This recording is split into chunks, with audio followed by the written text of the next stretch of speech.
وعلى أشرف الأنبياء والمرسلين وعلى آله وصحبه أجمعين. سبحانك لا علم لنا إلا ما علمتنا إنك أنت العليم الحكيم. اللهم افتح علينا حكمتك وانشر علينا من خزائن رحمتك يا أرحم الراحمين. رب زدنا علما وارزقنا فهما. رب زدنا علما وارزقنا فهما. رب زدنا علما وارزقنا فهما. رب اشرح لي صدري ويسر لي أمري wahlul 'uqdatam min lisani yafqahu qawli. Amma ba'd. Yang saya hormati lagi saya kasihi Saf Kepimpinan Masjid Warisan Teluk Kemang, Tuan Pengerusi, Tuan Seri Rizwan, Tuan Imam, Tuan Haji Ramlan, JK Masjid, serta tuan-tuan yang saya kasihi sekalian. Alhamdulillah, pertama-tama sekali marilah kita merafakkan kesyukuran kepada Ilahi kerana dengan limpah kurnianya dapat kita sama-sama duduk di dalam majlis ilmu ini. Kerana apa? Kerana majlis ilmu ini adalah sebuah taman-taman syurga. Kalau nak masuk syurga mesti kena lalu taman tu. Jadi ini adalah salah satu taman-taman syurga di bumi Allah Subhanahu Wa Taala. Lagi satu adalah di Raudhah di Madinah. Kita berebut-rebut nak pergi Madinah sebab nak sembahyang kat Raudhah tu beratur panjang. Jadi apalah salahnya kalau di majlis ilmu ini, di taman-taman syurga ini, kita duduk sekali, kita berebut-rebut sekali untuk duduk dalam majlis ilmu ni. Walaupun ilmu yang disampaikan oleh orang itu cikai-cikai, tak seberapa, tapi dengarlah, duduklah. Kerana barang siapa yang duduk di dalam masjid, duduk di dalam majlis ilmu yang menyebut nama Allah, Allah akan merahmati dan memberkati kita. Jadi kita diberi peluang, kita diberi masa, kita diberi kesihatan, untuk diberi kesempatan untuk duduk di dalam majlis ilmu ini. Jadi alhamdulillah.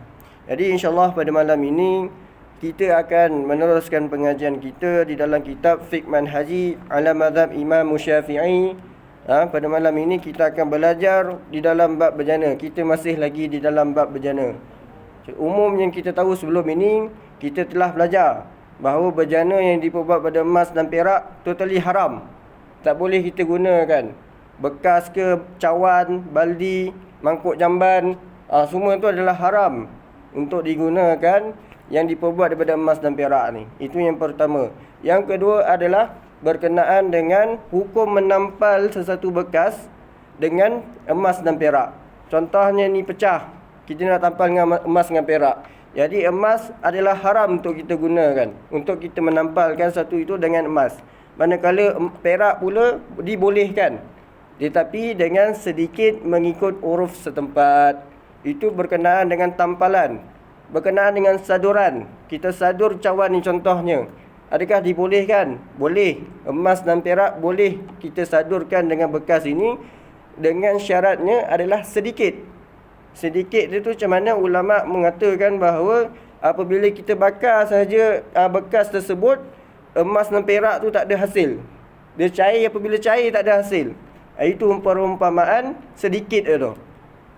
Itu berkenaan dengan hukum saduran. Manakala hukum yang digunakan cawan ataupun bekas yang digunakan selain daripada emas dan perak dibolehkan. Dibolehkan walaupun benda tu lebih mahal daripada emas dan perak. Contohnya apa? Koral, permata. Walaupun permata kita guna cawan daripada permata, kaya benar kan? Kaya benar, dibolehkan.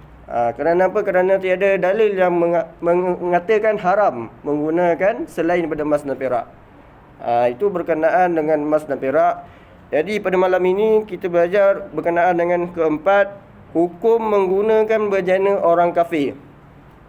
Hukum menggunakan bejana orang kafir. Jadi harus menggunakan bejana orang kafir. Jadi bejana orang kafir ni kita boleh gunakan, harus. Kerana apa? Kerana Nabi Muhammad SAW serta para sahabatnya juga pernah menggunakan bekas daripada orang musyrik. Daripada hadis Imran bin Husain, Nabi SAW wa ashabuhu tawadda'u min mazadati imra'atin musyrikatin. Maksudnya Rasulullah SAW dan para sahabatnya berwuduk di mazadah, iaitu tempat air yang terbuat daripada kulit binatang milik seorang perempuan musyrik, muttafaqun alaih. Maknanya dibolehkan menggunakan bejana yang dimiliki oleh orang kafir ni. Hal ini daripada hadis daripada Abu Tha'labah radhiyallahu anhu bahawa Rasulullah sallallahu alaihi wasallam bersabda, "Faghsiluha wa kulu fiha." Maksudnya, basuhlah bejana tersebut dan makanlah dengannya. Maknanya, perintah membasuh bejana adalah sunat kerana ia mungkin telah tercemar disebabkan orang kafir menggunakannya untuk minum arak, makan babi dan sebagainya. Demikian juga hukum memakai pakaian mereka dan seumpamanya sama dengan hukum menggunakan bejana mereka.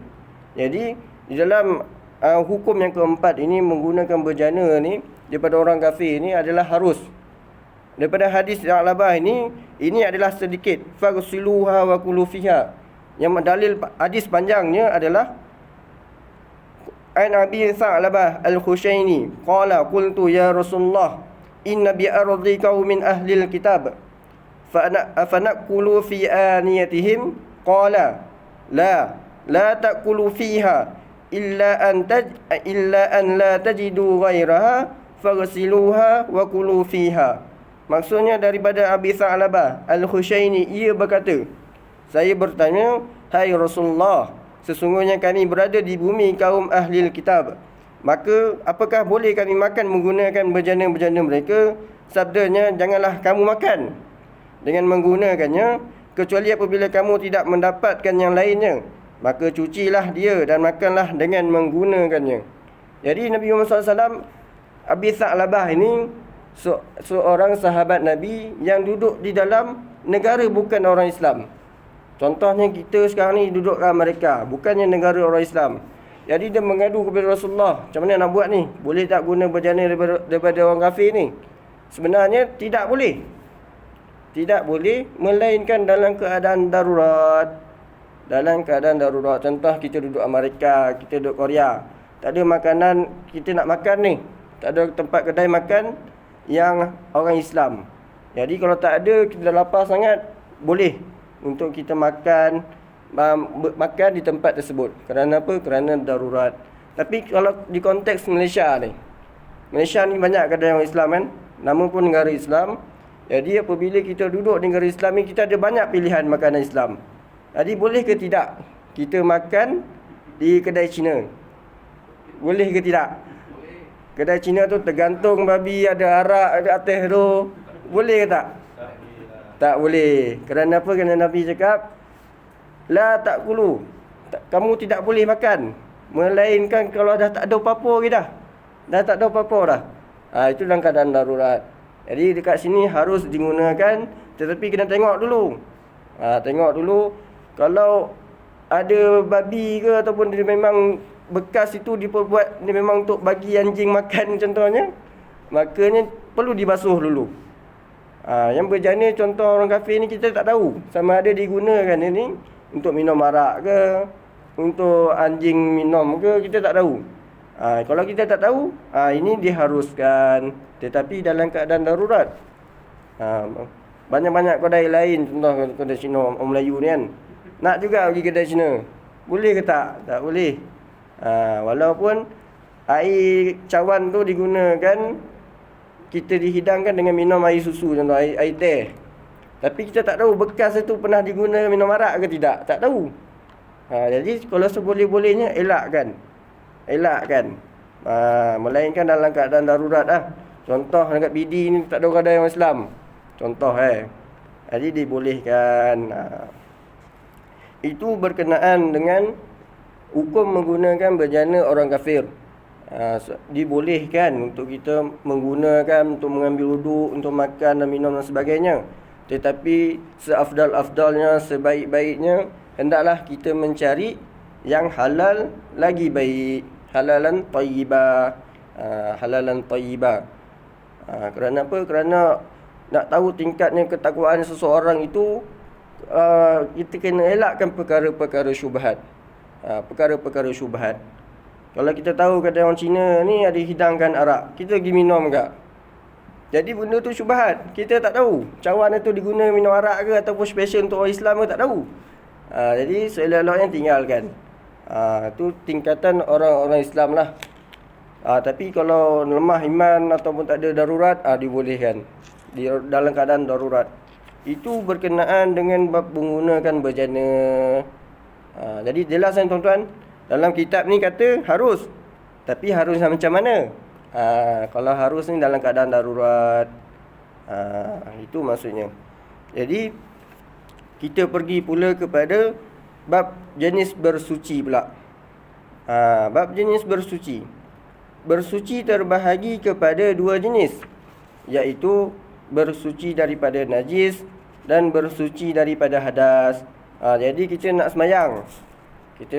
Apa yang kita perlu bersihkan? Kita perlu bersihkan najis. Najis macam mana? Nanti kita belajar nanti. Jadi satu bersuci daripada hadas, iaitu kita perlu mandi wajib dan berwuduk. Itu bersuci daripada hadas. Jadi ini adalah serendah-rendah tingkatan bersuci. Kerana apa? Kerana yang pertama sekali, bersuci itu tingkatan bersuci itu mempunyai 4 peringkat. Peringkat yang paling bawah sekali adalah membersihkan anggota-anggota zahir daripada hadas ataupun najis-najis ataupun kotoran, dan serta-serta benda-benda yang berlebihan yang tidak diperlukan. Jadi kena bersih kat benda-benda yang berlebihan ni. Contohnya kalau kita ada kemaluan, kita perlu sunat yang lebih tu. Sunat dalam mazhab Syafi'i wajib. Walaupun dinamakan sunat, tapi dia wajib. Nama sunat, tapi dia adalah wajib. Itu benda-benda berlebihan. Contoh macam potong kuku, cukur bersihkan misai. Itu adalah perkara-perkara berlebihan yang kita perlu sucikan. Itu yang tingkatan yang pertama. Tingkatan yang kedua, up sikit, adalah membersihkan anggota-anggota badan daripada perbuatan dosa. Dosa ni, kita ni selalu buat dosa. Ada tak orang yang tak buat dosa? Mesti ada orang buat dosa. Bangun-bangun dah buat dosa. Bawa kereta dah lambat pergi kerja, mencarut dalam kereta. Mencarut dalam kereta tu pun dah berdosa. Contoh dah nak kerja panskat ni, nak kerja panskat dah lambat, ada lori depan pula. Ada lori kat depan, carut apa orang lori ni, kita nak kerja ni. Itu pun dah dosa dah. Jadi seorang yang mukmin apabila sampai tingkatan ni, dia hendaklah bersuci anggota-anggota badannya, mulutnya daripada perbuatan dosa. Mata dia daripada buat maksiat, mulutnya daripada kata-kataan yang lucah, ataupun mengandu domba, mengumpat, ataupun pendengarannya tak dengar perkara-perkara yang lara.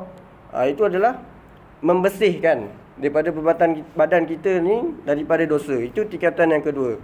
Tingkatan yang ketiga adalah membersihkan hati daripada akhlak-akhlak yang tercela dan sifat yang terkutuk. Jadi sampai yang tingkatan yang ketiga ni, hendaklah seseorang anggota badan itu terhindar daripada akhlak-akhlak yang tercela ni. Contohnya riak, takjub, ujub. Contohnya kita memang bersih, kita nak semayang, kita jadi imam, bacaan orang ni sedap lah, dia pula dengar, dia dah riak kan, dia dah ujub, bagus dan baca ni. Itu pun dah menunjukkan bukannya seseorang mukmin yang sempurna. Maknanya dia tak capai tingkatan yang ketiga ni. Jadi bila mana hilangnya sifat-sifat mazmumah ini, maknanya bolehlah kita tajalli, iaitu memperhiasi dengan akhlak yang baik. Contohnya tak marah, sabar. Maknanya kalau orang marah kita, orang kutuk kita, kita diam ya. Diam. Tapi kalau benda yang patut kita pertahankan. Tapi kalau macam benda remeh-temeh ni, tak payahlah layan. Itu adalah menunjukkan orang itu mempunyai sifat yang terpuji. Maknanya dia tak ada kisah orang mana pun. Orang nak kutuk dia, orang lantak lah. Itu maksudnya. Manakala tingkatan yang paling atas sekali adalah membersihkan batin kita ni, anggota kita ni, daripada sesuatu selain daripada Allah Subhanahu Wa Taala. Maknanya kita tidak mensyirikkan Allah. Kita bersihkan diri kita ni daripada perbuatan mensyirik ni. Syirik ni ada yang tak nampak, ada yang nampak. Syirik macam orang kafir lah. Syirik ni cakap aku tak ngaku ada Allah. Itu yang jelas, yang nampak. Manakala yang tersembunyi ni, yang kita tak perasan ni, Contohnya ubat ni je lah yang boleh menyembuhkan dan itu pun dah tunjukkan syirik. Syirik yang tersembunyi. Padahal Allah yang menyembuhkan melalui perantaraan ubat tu. Tapi dia kata ubat tu yang elok, yang boleh menyembuhkan dan. Itu pun dah menunjukkan perkara yang syirik. Jadi apabila tersampainya tingkatan yang teratas ini, maka sempurnalah seseorang mukmin tersebut. Maknanya tercapailah matlamat bersuci tersebut. Jadi macam mana nak capai tingkatan yang paling atas kalau bawah pun tak terjaga? Kalau bawah pun tak terjaga, macam mana kita nak menuju ke tingkatan-tingkatan yang lainnya?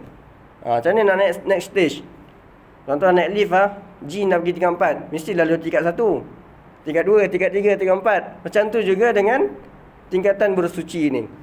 Pertama sekali kita kena bersihkan anggota-anggota zahir kita ni daripada najis, daripada hadas dan sebagainya.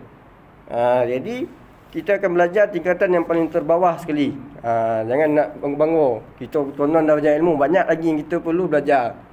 Jadi bersuci ini terbahagi kepada dua jenis, iaitu bersuci daripada najis dan bersuci daripada hadas. Maknanya kita malam ini kita akan belajar berkenaan dengan bersuci daripada najis. Apakah bersuci daripada najis itu? Erti najis dari segi bahasa adalah semua benda yang kotor. Semua benda yang kotor, semua benda yang menjijikkan, itu adalah najis dari segi bahasa. Manakala dari segi syarak pula adalah benda kotor yang menghalang sahnya solat, seperti darah dan kencing. Jadi apa-apa najis yang menghalang daripada sahnya solat, itu adalah najis menurut syarak.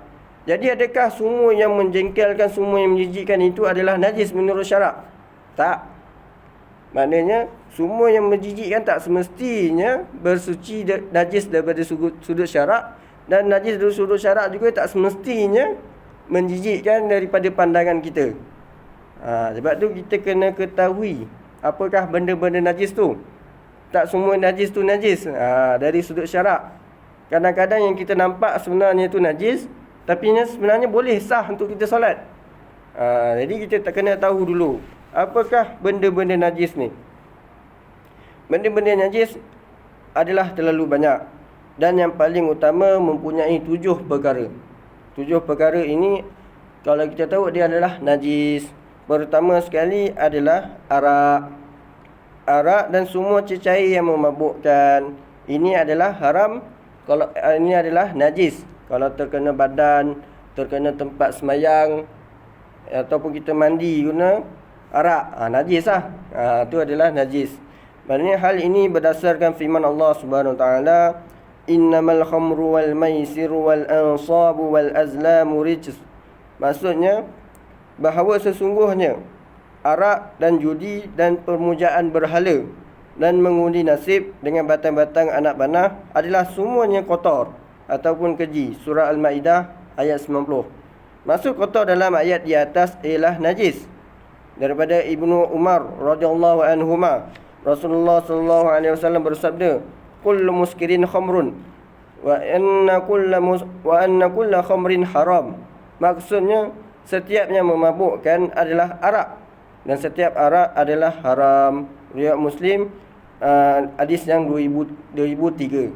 Jadi berkenaan dengan yang pertama ini, najis yang pertama ini adalah arak. Arak ini adalah najis. Jadi macam mana pula kalau arak ini tiba-tiba tertukar menjadi cuka tanpa kita usik, tanpa kita apa. Jadi adakah cuka itu najis? Adakah cuka itu najis? Dia ubah sendiri. Contohnya arak kita biarkan lama-lama, tiba-tiba dia menjadi cuka. Adakah cuka itu adalah najis? Cuka kalau dia berubahnya automatik dengan sendirinya, maka cuka itu menjadi suci. Dia adalah najis yang telah menjadi suci. Arak sebenarnya najis, tetapi kalau dia bertukar kepada cuka, ia menjadi suci. Itu berkenaan dengan arak ni. Arak ataupun alkohol. Contohnya kalau kita guna minyak wangi yang ada kandungan dalam tu ada alkohol, boleh tak bawa semayang? Boleh tak buat sembahyang? Itu jadi alkohol yang kita tahu najis kalau kita belajar dalam bab ni. Alkohol adalah najis. Kerana apa? Kerana ia adalah cecair yang memabukkan ataupun arak. Jadi sah ke solat? Sah ke solat? Sah ke tidak membawa ke solat? Sah. Kerana apa? Kerana ia adalah kuantiti yang sangat sedikit. Sangat sedikit. Kalau kita tengok dalam kandungan, kita baca ingredient itu, bahasa putih. Ingredient itu 0.3 something yang itulah. 0.3, 0.5, dia takkan sampai 5%. Jadi kalau bilangan yang sedikit, maka di situ dimaafkan. Dia adalah najis, tetapi dimaafkan. Kalau boleh elakkanlah. Seboleh-bolehnya elakkanlah. Jadi itu berkenaan dengan pertama sekali adalah arak. Arak ini najis kalau terkena badan dan sebagainya. Yang kedua adalah anjing dan babi. Anjing dan babi ini haram ataupun najis kita pegang. Kalau kita pegang kena kat badan kita, najis. Ataupun kacukan di antara kedua-duanya. Contohnya babi kahwin dengan anjing, dapat kambing. Kambing tu boleh kita sentuh tak? Tak boleh. Kerana kambing itu telah menjadi najis. Kerana apa? Kalau ulama fiqah mengatakan hasil kacukan daripada kedua-dua ni adalah najis. Babi dan anjing, ataupun kacukan di antara kedua-duanya, ataupun kacukan di antara salah satunya. Anjing kahwin dengan kambing, dapat ayam contohnya. Jadi ayam tu adalah najis. Ayam tu adalah najis. Kita tak boleh makan ayam tersebut. Itu berkenaan dengan anjing dan babi. Hal ini adalah berdasarkan hadis. Rasulullah SAW bersabda, "Tahuru ina'in ahadikum idza walagha fihi al-kalbu an yaghsilahu sab'a marrat ulahun biturrab." Maksudnya, untuk membersihkan bejana kamu apabila dijilat anjing, hendaklah kamu membasuhnya sebanyak 7 kali. Basuhan pertama hendaklah dengan air bercampur tanah. Riwayat Muslim 279. Dalam riwayat yang lain, ihdahun nabil batha. Maksudnya satu daripada basuhan tersebut adalah air yang bercampur dengan tanah. Tak semestinya basuhan pertama tu kena campur dengan tanah. Maknanya salah satu daripada 7 basuhan tersebut boleh digunakan, boleh diletakkan dengan tanah untuk membersihkan najis daripada anjing dan babi ni. Maknanya dasarkan hadis ni menunjukkan bahawa anjing dan babi ni adalah najis. Kalau tak ada Nabi nak suruh kita basuh. Kalau Nabi tak suruh basuh, maknanya halal lah najis anjing dan babi tu. Tetapi dalam hadis ni Nabi suruh basuh. Tapi kalau kita tengok, dia kat sini anjing je. Macam mana pula dengan babi? Jadi ulama fiqah mengatakan babi ni lebih teruk daripada anjing. Makanya babi ini adalah najis, lagi teruk najis daripada anjing. Sedangkan najis, anjing pun najis, apatah lagi babi. Sebab tu ulama mengatakan anjing dengan babi ini adalah najis. Tak kisahlah sama ada dia hidup ke mati ke, tetap najis. Contoh kita terpegang bulu dia, kita nak buat sembahyang, sah tak? Tak sah. Kerana apa? Kerana ia adalah najis. Itu berkenaan dengan yang kedua, anjing dan babi, ataupun kacukan di antara kedua-duanya, ataupun kacukan di antara salah satunya. Hasil tu, hasil daripada kedua-dua dia tu adalah haram juga, adalah najis. Najis. Jadi seboleh-bolehnya kita elakkan. Ada kau anjing kahwin dengan kambing dapat ayam? Tak ada kan? Tak ada, mustahil lah, melainkan dengan izin Allah. Tapi ulama' ada membahaskan tersebut. Nampak tak ulama'nya pemandangan? Nak bagi kita clear berkenaan dengan hukum ni. Jadi apa-apa juga berkenaan dengan kacukan itu adalah haram, ataupun najis. Itu yang kedua. Yang ketiga adalah bangkai. Bangkai ini adalah semua binatang tidak halal yang mati dan binatang halal yang mati tanpa disembelih dengan cara yang ditetapkan oleh syarak. Jadi bangkai ini adalah semua binatang yang apabila dia mati tanpa disembelih adalah najis. Manakala kalau anjing ataupun manakala haiwan yang halal dimakan, tetapi kalau tak disembelih adalah najis. Tetapi kalau disembelih tak najis. Sebab tu penting kena sembelih ayam ni. Kalau ayam contohnya dilanggar kereta, mati ayam tersebut, boleh tak kita makan? Tak boleh, kerana ayam tersebut telah menjadi bangkai. Kena sembelih dulu. Itu adalah bangkai. Dalilnya firman Allah Subhanahu Wa Taala, "Hurrimat 'alaikumul maitah." Maksudnya diharamkan kepada kamu memakan bangkai binatang yang tidak disembelih. Maknanya tak boleh makan. Dalil ini menunjukkan najis sesuatu benda ataupun haiwan yang bangkai ni. Jadi pengharamannya adalah disebabkan ia najis. Termasuk juga dalam hukum bangkai adalah semua binatang untuk berhala dan yang disebut nama selain daripada nama Allah Subhanahu Wa Taala. Jadi tujuan untuk sembelih ni apa? Kalau kerana Allah, maka ia adalah halal, suci. Tetapi kalau nama selain daripada Allah, contohnya Cina, dia sembelih kambing, nak buat apa? Nak pergi korban kat berhala, contohnya, maknanya tak boleh lah. Maknanya kambing itu telah menjadi bangkai, maknanya telah menjadi najis, tak boleh makan. Tapi kalau disebut Bismillahirrahmanirrahim ketika sembelih tu memang tujuan untuk kita makan kerana Allah, maka dia telah menjadi suci. Kalau selain disebut nama Allah, maknanya adalah najis. Firmannya apa? Firman Allah Subhanahu Wa Taala, "Wa ma uhilla li ghairillahi bih." Maksudnya dan binatang-binatang yang disembelih kerana yang lain daripada Allah. Surah Al-Maidah ayat 3. Maknanya selain daripada Allah Subhanahu Wa Taala, maknanya haiwan itu telah menjadi najis walaupun disembelih dengan mengikut syarak. Sembelih betul ni, kena putus 2 urat sebagainya, tetapi tetap najis. Kerana apa? Bukannya selain daripada Allah Subhanahu Wa Taala. Itu yang ketiga, bangkai. Contohnya kita buat kulit harimau. Kita siasat, kita buat kain berikat, contohnya. Boleh tak buat solat? Tak boleh. Kerana apa? Kerana dia adalah bangkai. Bangkai ini adalah najis. Itu berkenaan dengan bangkai. Kecuali jenis-jenis bangkai yang dikecualikan. Ada yang boleh diharuskan, disucikan. Iaitu terdapat 3 jenis bangkai yang dikecualikan sebagai najis. Iaitu yang pertama sekali adalah mayat manusia. Mayat manusia ni walaupun kita mati ke hidup ke, tetap suci. Ada orang kata kalau orang tu mati najis, tak boleh pegang. Sedangkan boleh. Kerana apa? Kerana hal ini berdasarkan firman Allah Subhanahu Wa Taala, "Wa laqad karramna bani Adam." Maksudnya dan sesungguhnya kami telah memuliakan anak-anak Adam. Surah Al-Isra ayat 70.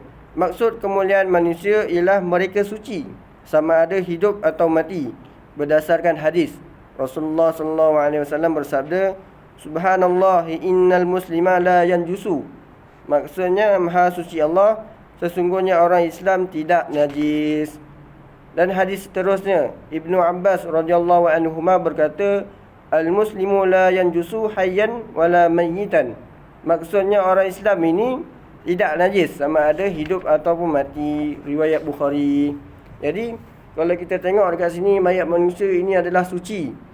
Maknanya kalau kita meninggal ataupun seseorang dalam qaryah kita ni meninggal, menjadi fardu kifayah untuk seseorang satu kampung itu untuk menguruskan mayat tersebut. Mandikan dia, mengkafankan dia, sembahyangkannya, mengkuburkannya. Jadi kalau tiadanya seseorang yang menguruskan dalam satu qaryah ini, makanya satu kampung itu berdosa. Sebab apa? Sebab mayat manusia ni adalah mulia. Allah telah memuliakan mayat badan manusia ni. Jadi sebab itu menjadi dosa apabila satu qaryah itu tidak menguruskan mayat tersebut. Kerana apa? Kerana Allah telah memuliakan anak-anak Adam ni. Jadi satu hadis Nabi Muhammad SAW berkata, orang Islam ini tidak najis. Tidak najis. Sama ada dia hidup ke mati ke, tetap tidak najis. Sebab tu kita tak boleh kutuk orang suka-suka hati. Engkau ni bangkai lah. Nama orang tu bukai, panggil bangkai. Tak boleh lah. Bangkai. Kita panggil ejek orang tu macam-macam. Kerana apa? Kerana Allah pun memuliakan kita. Siapa kita nak kutuk orang? Siapa kita nak kutuk orang? Jadi sebab itu kita elakkan daripada perbuatan ataupun percakapan yang boleh menyakiti manusia yang lain. Kenapa? Kerana kita ni dimuliakan oleh Allah Subhanahu Wa Taala. Itu jenis yang pertama, iaitu bangkai yang disucikan ataupun bangkai yang suci. Yang kedua dan ketiga adalah ikan dan belalang. Bangkai ikan dan belalang ini adalah suci, tak perlu disembelih pun. Maknanya boleh kita makan ikan dan belalang ni, tak ada masalah. Kerana apa? Kerana ada hadis daripada Rasulullah SAW. Baginda bersabda, "Uhillat lakum maitatani wad damani, fa ammal maitatani fal hut wal jarad, wa ammad daman fal kabid wat tihal." Maksudnya dihalalkan kepada kamu dua jenis bangkai, iaitu dan dua jenis darah. Dua jenis bangkai tersebut ialah ikan dan belalang, manakala dua jenis darah pula ialah hati dan limpa. Riwayat Ibnu Majah. Jadi berdasarkan daripada hadis ini berkata dua bangkai ini adalah suci, ikan dan belalang. Adakah ikan kena sembelih? Tak ada kan? Adakah ikan yang mati dalam laut tu dikira bangkai? Tidak. Tidak. Kerana apa? Kerana ia adalah suci. Ada hadis yang menerangkan bahawa ia adalah suci. Jadi, adakah selain ikan itu adalah hidupan laut itu selain itu adalah kotor? Adalah najis? Contoh sotong, najis tak? Sotong, ketam, udang, najis tak? Tidak. Kerana apa? Kerana ada hadis Nabi Muhammad SAW berkata, laut ini adalah suci dan semua hidupan itu adalah suci. Jadi semua hidupan laut ini adalah suci. Tapi tak semua hidupan laut ini suci. Dia ada definisi hidupan laut ini adalah haiwan yang tinggal di dalam laut. Maknanya kalau dia duduk kat darat, dia tak boleh bernafas. Mati kalau duduk kat darat ni. Dia kena duduk kat laut juga. Jadi selain daripada haiwan yang jenis ini, dia adalah bangkai kalau dia mati. Contohnya apa? Katak, buaya, penyu. Anjing laut ni dia adalah binatang yang boleh hidup di darat. Dia dua-dua alam. Jadi dua alam ini adalah najis kalau dia jadi bangkai, dia mati. Tak najis. Tak najis. Dia kalau dah bakti, bangkai, yang kita sebut dia bangkai, dia adalah najis. Sebab dia dua alam. Contoh buaya, apa lagi, katak, penyu. Kalau dia hidup anjing laut ni, kita pergi palu dia tu, najis tak? Dia hidup lagi. Kalau hidup lagi, dia masih suci. Oh, dia tak najis macam anjing darat dia? Tak. Dia sebab apa? Sebab orang Melayu ni, dia nampak anjing laut macam anjing mana, dia sebut tu anjing laut. Dah tu nama lain. Anjing ni macam yang kat luar tu, yang topi jalan tu. Tapi kalau laut ni ada anjing, tu bukannya anjing. Dia nampak muka macam anjing tapi bukan anjing. Nampak macam anjing, nampak dia tapi bukan dia.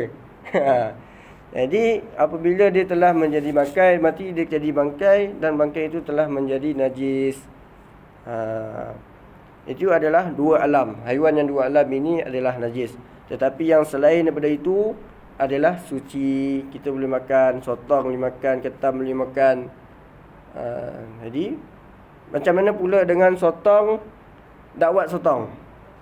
Boleh tak kita makan? Aduh, yang makan yang sedap ni. Aduh, yang tak bersih kan, contoh kan. Jadi Muzakarah Fatwa Negeri Terengganu cakap tak boleh makan. Tak boleh makan dakwat sotong tu. Tetapi Muzakarah Fatwa Wilayah Persekutuan, dia cakap harus dibolehkan untuk makan. Mana benda tu suci. Jadi ikutlah mana-mana nak pakai. Kalau boleh elak-elakkanlah. Kerana apa? Kerana ada orang makan dakwat ni. Kalau dia mudaratkan, haramlah. Tetapi tiada saintis yang mengatakan ataupun yang pakar mengatakan tak ada yang membawa mudarat. Maknanya dibolehkan. Cuma berkenaan dengan dakwat sotong. Jadi anjing laut adalah dua alam. Maknanya kalau dia mati jadi bangkai. Jadi hidupan laut. Hidupan laut ni walaupun dia jadi bangkai, dia tetap suci. Apa definisi hidupan laut tu? Adalah apabila dia duduk kat darat, dia tak mampu untuk hidup selama berapa minit. Itu adalah hidupan laut, definisi hidupan laut. Itu yang ketiga, arak, bina anjing dan binatang. Dan ketiga adalah bangkai. Yang keempat adalah darah yang cair termasuk nanah. Darah yang cair ini adalah darah yang segar, dan nanah adalah darah yang kotor. Jadi apa-apa jenis darah sekalipun, ia tetap najis. Contoh darah semut ke, darah gajah ke, darah apa lagi, darah manusia yang apabila terkeluar, terluka ke, dia adalah najis. Jadi kalau dia sedikit, dia adalah najis, tetapi dimaafkan. Nanti kita belajar najis dan dimaafkan. Tapi semua jenis darah sekalipun, ia adalah najis. Firman Allah Subhanahu Wa Taala, "Au damam masfuhan au lahma khinzir fa innahu rijsun." Maksudnya, atau darah yang mengalir atau daging babi, kerana sesungguhnya ia adalah kotor. Jadi apa-apa yang terkeluar, contohnya ada baju kita ni ada darah, jadi tak boleh bawa sembahyang. Tak boleh bawa sembahyang. Kerana apa? Kerana darah itu adalah najis. Jadi contoh kopiah kita ada nanah, kita ada jerawat yang besar sampai mengalir darah, kita lap pakai baju. Darah nyamuk tetap najis, tetapi dia adalah kuantiti yang sedikit. Sebab tu dia adalah najis yang dimaafkan. Apabila najis yang dimaafkan, ini sahlah sembahyang tu. Sahlah sembahyang tu. Sebab apa? Dia ada kuantiti yang sedikit. Contohnya nyamuk kodogang, kita topuk mengalir darah, tu najis lah. Sebab apa? Dia adalah banyak, tak sah sembahyang kita. Dia yang mengalir, yang sedikit itu apabila dia tak mengalir, itu adalah najis yang dimaafkan. Dia tetap najis, tetapi dimaafkan. Tak kisahlah darah semut sekalipun, walaupun kita tak nampak, dia tetap najis. Tetapi apa? Najis yang dimaafkan. Itu berkenaan dengan darah yang cair termasuk nanah. Itu yang keempat, najis yang keempat. Najis yang kelima pula adalah kencing dan najis manusia dan binatang. Maksudnya apa? Apa-apa yang terkeluar daripada kubur dan dubur ni adalah najis. Kencing ke, berak ke, najis, dia adalah najis. Selain itu, dia tidak najis. Selain pada kubur dan dubur ni, melainkan dengan dua perkara, iaitu air liur basi, yang kedua adalah muntah. Jadi dua-dua ini adalah najis. Kalau kita muntah, air liur basi yang kita tidur mengalir keluar, elok keluar, dia adalah najis. Jadi kalau kita bangun, kita kena sucikan dulu air liur basi ni baru boleh sembahyang. Kalau tak sah sembahyang. Jadi apa-apa yang keluar daripada kubur dan dubur itu adalah najis kecuali dua, iaitu air liur basi dan muntah. Jadi tai lalat, tai mata najis tak najis? Tai telinga najis tak najis? Tak najis. Kerana apa? Walaupun dia adalah menjijikkan, ataupun kita tengok jijik, ingat kaitan hidung banyak, jadi dia tetap suci menurut syarak. Jadi kalau terkena dekat muka kita, contoh kita tengok sensor kan, ada tai hidung kat sini, tetap sah sembahyang. Kerana apa? Kerana dia adalah suci menurut syarak. Jadi menurut bahasa dia adalah suci, dia adalah menjijikkan. Tetapi kalau menurut syarak, dia adalah suci. Jadi contohnya air liur, hingus, itu adalah suci. Maknanya kalau terkena dekat pakaian kita, tetap sah, kita boleh buat sembahyang. Tak kisahlah sama ada binatang ke manusia ke, tetap najis. Tetap najis, najis kalau keluar daripada kubur dan dubur ni. Tapi kalau selain tu, dia adalah suci. Kalau haiwan dan manusia ni. Hal ini berdasarkan hadis seorang Badawi terkencing di dalam masjid. Lalu Rasulullah sallallahu alaihi wasallam bersabda, "Subbu alaihi dhanuban min ma." Maksudnya, jiruskan air ke atas kencing itu setimba air. Riwayat Al-Bukhari dan Muslim.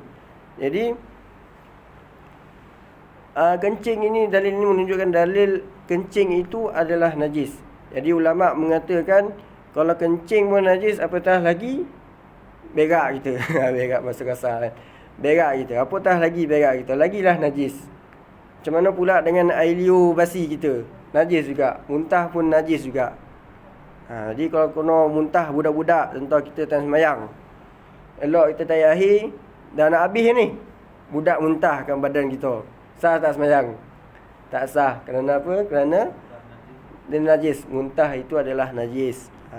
Sebab tu kena bersihkan dulu. Jadi kencing dan najis manusia dan binatang itu najis yang kelima.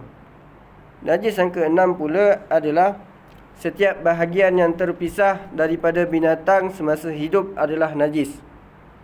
Contohnya binatang kambing ataupun apa lagi, keldai dan sebagainya, apabila terpotongnya kaki dia tu ataupun cicak kan, ekor dia tu terpotong, ekor dia tu jadi najis walaupun cicak tu masih hidup lagi.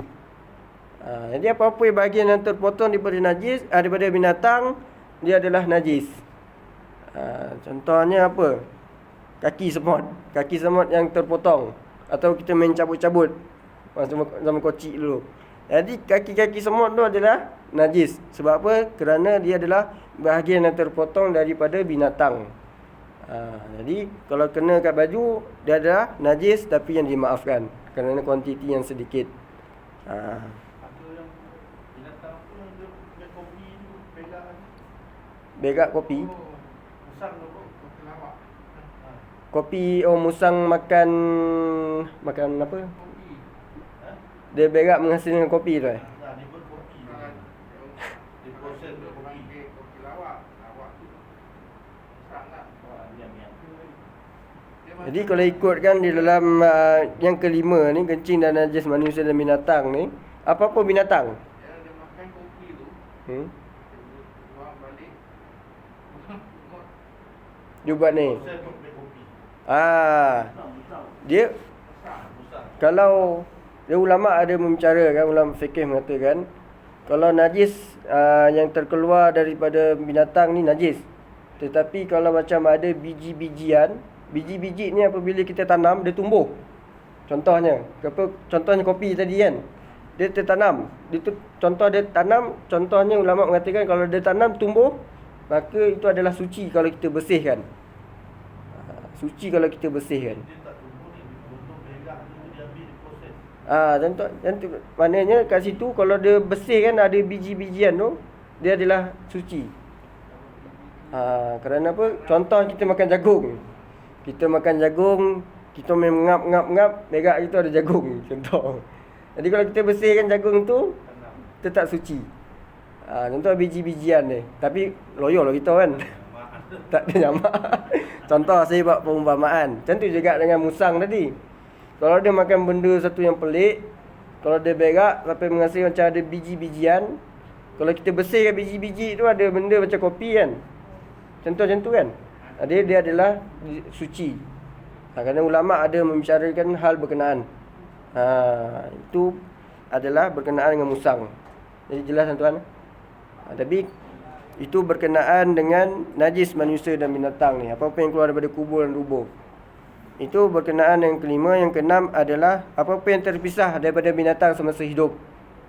Jadi dalilnya hadis daripada Rasulullah SAW bersabda, ma qatiya min bahimatin fahuwa maitah. Maksudnya apa-apa yang dipotong daripada binatang adalah bangkai. Riwayat Al-Hakim dan beliau mensahihkannya. Jadi yang kita contoh semut tadi, kita main kecil, kita potong kaki dia tu, dia adalah najis. Kecuali ada kecuali dia ni, rambut dan bulu binatang yang dagingnya halal dimakan, dikecualikan daripada hukum tersebut. Rambut ataupun bulu.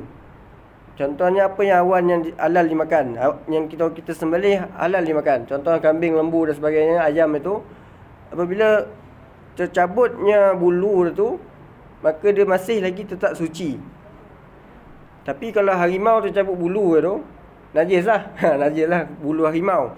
Kerana apa? Kerana dia kalau kita sembelih tak boleh makan. Jadi yang boleh disembelih sahaja apabila tercabutnya rambut atau bulu dia tu, dia adalah suci. Selain itu adalah najis. Dia rambut atau bulu dan bulu. rambut dan bulu binatang. Jadi macam mana pula dengan kucing? Kucing ni hidup di persekitaran kita. Kalau kita sembelih kucing tak boleh makan. Jadi adakah bulu dia tu yang tercabut itu adalah najis? Adakah dia adalah najis? Jadi kat sini ulama ada dua pendapat. Pertama sekali ulama mengatakan kalau bulu binatang ini, binatang kucing ini tercabut daripada badan dia, dia adalah najis. Maknanya kalau dalam kuantiti yang banyak, maknanya tak sah sembahyang. Contohnya kucing tidur kat sejadah sampai banyak. Kalau kita kumpulkan boleh genggam lah contohnya. Maka kat situ tempat yang kita nak yang diduduki oleh kucing tersebut tak boleh dibuat sembahyang. Tak boleh untuk dibuat sembahyang. Kerana apa? Kerana bulu kucing itu adalah najis apabila tertanggal. Tetapi kalau bilangannya sedikit, contohnya 1-2 helai je, maknanya najis yang dimaafkan, maknanya sah sembahyang tersebut. Faham tak tuan? Jadi itu pendapat yang pertama. Pendapat yang kedua kata bulu kucing ni tak najis. Kerana apa? Kerana ada hadis daripada Nabi Muhammad SAW kata kucing itu tidaklah najis. Kerana apa? Kerana ia adalah termasuk haiwan yang berkeliaran di sekitarmu. Jadi Nabi pun boleh kucing. Kat sini ulama ada dua pendapat. Jadi seleloknya keluarlah daripada khilaf ini. Keluar daripada khilaf ini selamat. Jadi seleloknya kita kalau nampak pakaian tu ada bulu kucing, kita bersihkan. Maknanya disuruh jaga kebersihan lah ni. Contoh tempat kita nak buat sembahyang, kita bersihkan dulu. Maknanya kalau kucing duduk terlampau banyak bulu dia tu, maknanya dia adalah najis, tak boleh buat sembahyang. Itu maksudnya. Jadi berkenaan dengan rambut dan bulu binatang yang dagingnya halal dimakan, disucikan daripada hukum tersebut. Ia adalah suci. Firman Allah Subhanahu Wa Taala, "Wa min aswafiha wa awbariha wa ash'ariha athathan wa mata'an ilahin." Maksudnya, dan ia juga menjadikan bagi kamu dari berjenis-jenis bulu-bulu binatang ternak itu berbagai barang perkakas rumah dan perhiasan untuk kamu menggunakannya hingga ke suatu masa. Maknanya berjenis-jenis bulu binatang-binatang ternak ini, dalil ini menunjukkan bahawa bulu binatang yang ternak ni apabila terpisah daripada badan, dia adalah suci. Tapi kalau selain daripada haiwan ternakan, dia adalah najis. Itu apa-apa yang terpisah daripada badan haiwan tersebut. Jadi macam mana pula dengan air mata? Air mata haiwan ni kan dia terpisah daripada badan dia, daripada mata dia. Adakah air mata itu najis? Ataupun peluh ayam contohnya, peluh ayam, ataupun apa lagi, air liur ayam, adakah ia najis? Dia tidak najis. Kerana apa? Kerana dia bukannya dalam kedudukan anggota yang tetap. Contohnya kaki, kalau potong kan kaki kan kat bawah, dia adalah tetap. Jadi kalau potong kaki tu jadi bangkai, kaki tu jadi najis. Tetapi kalau air liur ni tak ada tempat dia, tak ada bahagian dia. Kalau peluh ni tak ada bahagian dia, air mata ni tak ada bahagian dia, jadi dia adalah najis. Dia adalah suci.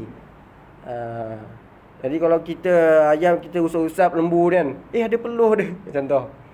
Peluh dia tu suci. Contoh. Itu berkenaan dengan cecair air liur dan sebagainya. Tapi darah tu tetap najis lah. Darah tu tetap najis. Tulang dia pun tetap najis. Tulang dia tu tetap najis. Kalau tercabut kaki tulang tu jadi najis. Macam mana pula dengan air mani dan telur? Telur ayam, adakah ia suci? Kerana apa? Kerana dia keluar daripada dubur ayam tu. Jadi adakah telur tu dikira suci? Masih lagi dikira suci. Maknanya apa-apa yang keluar daripada kubur dan dubur ini adalah najis, kecuali air mani ataupun telur. Bukan telur manusia, tapi telur binatang. Apa-apa telur binatang, dia adalah suci. Air mani manusia ataupun binatang adalah suci. Air mazi, air madi, air wadi dia adalah najis. Tapi kalau air mani, dia adalah suci. Itu berkenaan dengan hukum yang keenam. iaitu setiap bahagian yang terpisah daripada binatang, dia adalah najis. Kecuali air liur dia, kecuali air mani dia ataupun telur dia, dia adalah suci. Tapi kalau selain tu, dia adalah najis. Itu berkenaan dengan hukum yang keenam. Yang ketujuh adalah susu binatang yang dagingnya tidak halal dimakan. Susu binatang adalah najis. Kalau hasil daripada susu itu adalah binatang yang tidak boleh dimakan. Contohnya susu keldai. Keldai ini tak boleh dimakan. Jadi adakah susu dia tu boleh makan? Pun tidak boleh. Dan susu itu menjadi najis. Kalau terkena dekat badan, kalau kita kena kat baju, tak boleh buat sembahyang. Kerana apa? Walaupun susu ni seroman dengan susu lembu contoh. Sama dengan susu kambing. Konon kat badan, tengok susu keldai. Jadi susu tu adalah najis. Pakaian tu perlu kita bersihkan. Itu kerana susu binatang yang dagingnya tidak halal dimakan seperti keldai dan seumpamanya adalah najis. Ini kerana hukum susu adalah sama dengan dagingnya dan dagingnya adalah najis. Dan keldai kita tak boleh makan. Jadi apa-apa yang terkeluar daripada keldai, contoh susu, dia adalah najis juga. Dia tetap najis. Contoh susu harimau. Contoh ni kita nak, kalau kita minum susu harimau kita jadi kuat. Sebenarnya tak boleh. Dia adalah tetap najis. Dia tetap najis. Kita tak boleh minum susu tu, tak boleh kono kat badan kita, tak boleh kono kat tempat pakaian nak kita solat. Jadi kalau kita bawa sembahyang, tak sah sembahyang kita. Kerana salah satu daripada syarat sah sembahyang mestilah bersih daripada najis. Itu adalah merupakan ketujuh benda-benda najis. Ini adalah ketujuh benda najis. Maknanya selain daripada ketujuh ini, dia bukanlah najis. Walaupun kita nampakkan itu adalah menjijikkan, menjengkelkan daripada pandangan mata kita, tetapi dari sudut syarak, dia bukanlah najis. Maknanya kalau terkena contoh tahi mata, dia tidaklah najis, mana sah sembahyang kita. Apa lagi? Air mani contohnya terlekat kat baju, sah sembahyang kita walaupun dia adalah perkara yang menjijikkan. Itu menurut bahasa, tetapi menurut syarak dia adalah masih lagi suci. Jadi sebelum kita tutup pada majlis pada malam ini, saya buka soalan kepada tuan-tuan. Anda ada sebarang pertanyaan? Rasanya jelas kot. Jelas kan?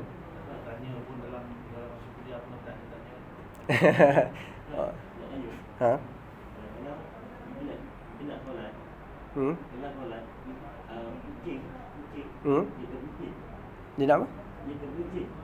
Mencik. Bersin. Bersin ni masih suci lagi.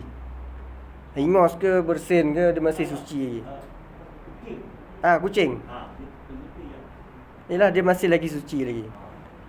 Melainkan kalau bangkai kucing tu menjadi bangkai, baru najis. Dia selain daripada ketujuh-tujuh ni, dia adalah suci. Tetapi kalau adanya ketujuh-tujuh ni, dia adalah najis. Contoh kalau bersin manusia ke, air tai mata kucing ke, dia masih lagi suci menurut syarak. Tapi kalau air liur basi dia ke ataupun muntah dia ke, dia adalah najis. Faham ya tuan? Maksudnya kalau kucing tu bersin, masih sah lagi lah sembahyang tu. Jadi ada pertanyaan lagi? Tak ada. Kalau tak ada, kita sampai di sini sajalah, ya. Jadi insya-Allah pada minggu yang seterusnya kita akan belajar pula berkenaan dengan najis aini dan najis hukmi. Apakah najis aini, apakah najis hukmi tersebut, dan cara untuk membersihkan kedua-dua najis tersebut. Macam mana? Ada cara dia untuk membersihkan kedua-dua najis tersebut. Jadi insya-Allah kita sampai di sini saja. Sebarang kekurangan itu datang daripada saya sendiri, dan yang baik itu datang daripada Allah Subhanahu Wa Taala. Hakikatnya keduanya datang daripada Allah Subhanahu Wa Taala. Saya mohon maaf anda terkasar bahasa ataupun tersalah bicara. Aku qauli hadza wa astaghfirullah li wa lakum. Wassalamualaikum warahmatullahi wabarakatuh. Kita tutup majlis kita dengan tasbih kifarah wa surah As.